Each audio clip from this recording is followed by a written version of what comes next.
प्रिय विद्यार्थी भैया बहनों, इसके पहले की व्याख्या में हमने पढ़ा, श्रद्धा मन से कह रही कि तुम क्यों इतने अधिक हताश और निराश हो, तुम्हारे अंदर कैसा उद्वेग, यानी किस प्रकार की क्षोभ और चिंता है। तो वह उनको समझाती हुई और उनको निराशा से बाहर निकालने का प्रयत्न कर रही है।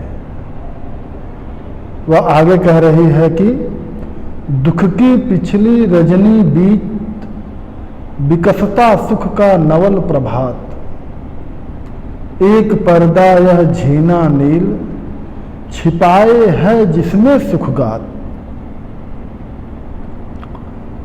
कि उनको जीवन के प्रति प्रेरित करते हुए कि दुख की पिछली रजनी बीच विकसता सुख का नवल प्रभात। श्रद्धा कह रही है कि दुख की पिछली रजनी बीत, रजनी मतलब अंधकार या रात, हाँ रजनी यानी रात,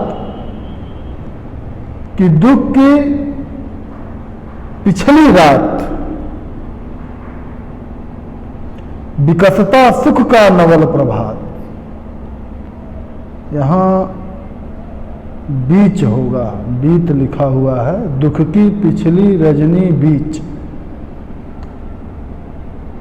तो दुख की पिछली रजनी अर्थात पिछली काली रात के बीच ही क्या होता है, विकसता सुख का नवल प्रभात। नवल प्रभात यानी नया सवेरा, इस सुख का नया सवेरा जो है विकसित होता है। भाई दोनों मिलाकर 12 घंटे रात और 12 घंटे दिन। अब अगर बीच में से सूर्य उदित न हो तो क्या होगा, पूरा ये चक्र जो है 24 घंटे का रात ही रात रहेगा। लेकिन उसी रात्रि के मध्य में से ही सुख का नया सवेरा विकसित होता है। एक पर्दा या झीना नील, छिपाए है जिसमें सुखगात। तो एक पर्दा या झीना नील, तो हम देखते हैं ना कि जब सूर्य उदय होने वाला होता है, रात जब बीत रही होती है और सूर्य अभी उदित नहीं हुआ होता है बल्कि अभी होने वाला होता है, तो उसके पहले वातावरण में क्या होता है, बहुत हल्का झीना नीले रंग का वातावरण हमको दिखाई दे कि काली रात्रि बीत चुकी होती है। तो एक नीले रंग का हल्का सा, तो उसी को कहा उसने कि झीना नील, कि जैसे दुख की रात्रि बीत जाने के बाद मात्र केवल एक झीने यानी पतले महीन रंग का एक पर्दा ही रहता है और उस पर्दे को चीर करके सूर्य उदित होता है। तो उसी प्रकार तुम्हारे दुख की पिछली काली रात जो है वो बीत चुकी है, क्योंकि प्रलय काल समाप्त हो गया है। तो अब तो वो दुख की काली रात बीत चुकी है। अब तुम्हारे सामने क्या है, केवल एक झीना पर्दा है, यानी उस जो तुम्हारी दुख की रात थी, उस दुख की रात्रि क्या है, वह तुम्हारे बीती हुई रात्रि, वह बीत जाने के बाद जब दुख की तुम्हारी अनुभूति है, वह झीने नीले पर्दे की तरह है। छिपाए है जिसमें सुखगात। तो तुम्हारे दुख की अनुभूति ही क्या है, तुम्हारे सुख के बीच पर्दा बनी हुई है, सुखगात यानी सुख रूपी शरीर। और उसी झीने पर्दे में तुम्हारा सुख रूपी शरीर छिपा हुआ है। कहने का तात्पर्य कि अब तुम्हारे उदय होने का समय जो है आ चुका है। इसलिए अपनी दुख की अनुभूतियों से बाहर निकलो, क्योंकि यह दुख की अनुभूति तुम्हारे लिए क्या है, झीने रंग के पर्दे के समान है, और उसी में तुम्हारा यह सुख रूपी शरीर यानी सुखमय जीवन वह छिपा हुआ है, जिसे तुम समझे हो अभिशाप, जगत की ज्वालाओं का मूल, ईश का वह रहस्य वरदान, कभी मत इसको जाओ भूल।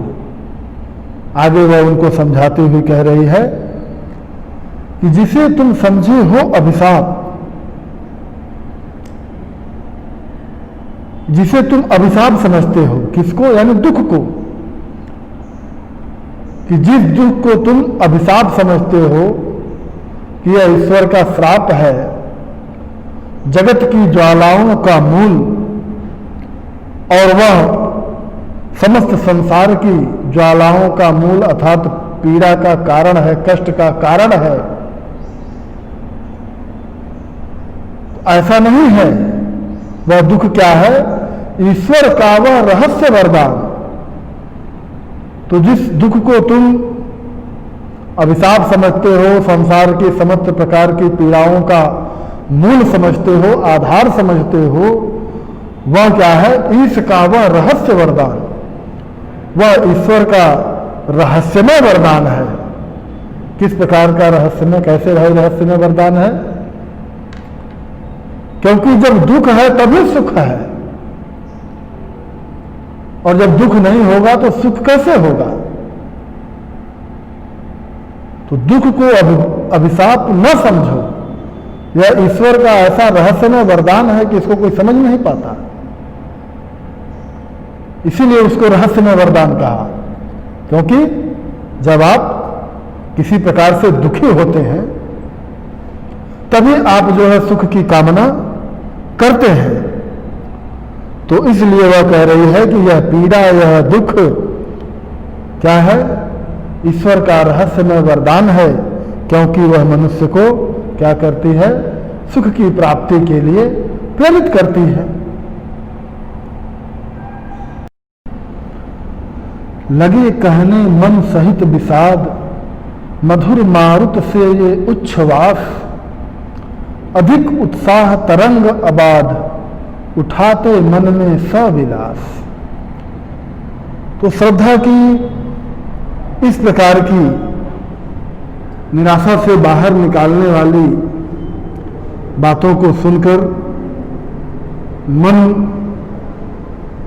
अपने दुख को उसके सामने प्रकट करते हैं और कहते हैं मन सहित विषाद, यानी विषाद यानी दुख से भरकर। श्रद्धा की बातें सुनकर मन दुख से भरकर कहते हैं कि मधुर मारुत से ये उच्छ्वास। मधुर मारुत, मारुत मतलब क्या होता है, हवा। उच्छ्वास का तात्पर्य कि जब हम बात करते हैं तो सांसें क्या होती हैं हमारी, बाहर भीतर होती हैं।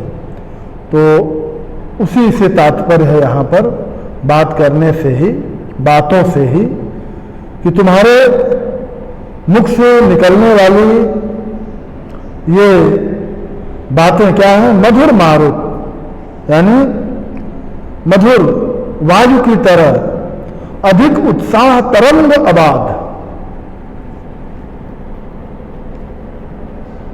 उठाते मन में सविलास। कि तुम्हारे मुख से निकली हुई यह विलासितापूर्ण बातें वो क्या है, अधिक उत्साह तरंग आबाद, उठाते मानस में। वह मेरे मन में क्या है, अधिक उत्साह और तरंग आबाद, यानी बिना बाधा की अत्यधिक ऊंची ऊंची उत्साह की तरंगों को उत्पन्न करने वाली हैं। किंतु जीवन कितना निरुपाय, कि तुम्हारी यह बातें, विलासितापूर्ण बातें मेरे मन में उत्साह की अत्यधिक ऊंची तरंगों को, अबाध, जिनको कोई रोक न सके, इस प्रकार की तरंगों को उत्पन्न करने वाली हैं। लेकिन किंतु जीवन कितना निरुपाय, निरुपाय मतलब असहाय, लिया है देख नहीं संदेह, निराशा है जिसका परिणाम, सफलता का वह कल्पित गे मतलब होता है घर। लेकिन यह जीवन कितना निरुपाय है, यानी असहाय है, विवश है, क्योंकि मनु की बातों के पीछे का जो तात्पर्य है कि उन्होंने अपनी आंखों के सामने ही पूरी पृथ्वी के विनाश को देख लिया और कोई कुछ नहीं कर पाया। तो इस कारण से वो कह रहे हैं तुम्हारी यह बातें ठीक हैं, उत्साह उमंग को उत्पन्न करने वाली हैं, लेकिन यह जीवन जो है वो कितना असहाय है, लिया है देख नहीं संदेह, इसको मैंने स्वयं अपनी आंखों से देख लिया है, इसमें किसी प्रकार का कोई संदेह नहीं रह गया है। निराशा है जिसका परिणाम, सफलता का वह कल्पित गेय, कि अंत में क्या है, निराशा है जिसका परिणाम, कि कितना भी हम कुछ कर लें लेकिन अंत में हमको क्या होता है, निराशा ही प्राप्त होती है। कहने का तात्पर्य कि मृत्यु को ही प्राप्त करते हैं। भाई कोई भी मनुष्य कितना भी ताकतवर हो जाए धन धान्य से, लेकिन अंत समय में क्या होता है, उसकी मृत्यु होती है, बहुत ही कष्टमय तरीके से होती है। तो देख लिया है मैंने, निराशा है जिसका परिणाम, यह क्या है, निराशा ही है। जीवन में हम कितना भी कर लें कुछ भी नहीं है मनुष्य, उसके जीवन में अंत में निराशा ही प्राप्त होने वाली है। सफलता का वह कल्पित गेय, और मनुष्य जो जीवन में इतने प्रकार की सफलताओं को अर्जित करता रहता है, तो उन्होंने कहा कि मनुष्य का जीवन क्या है, वह केवल सफलताओं का क्या है, कल्पित गेय मतलब घर है।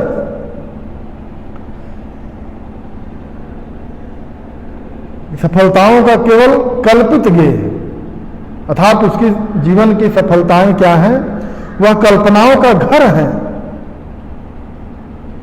भाई आज एक कल्पना जगी हमारे मन में कुछ करने की, कल दूसरी कल्पना जगती है हमारे मन में कुछ करने की।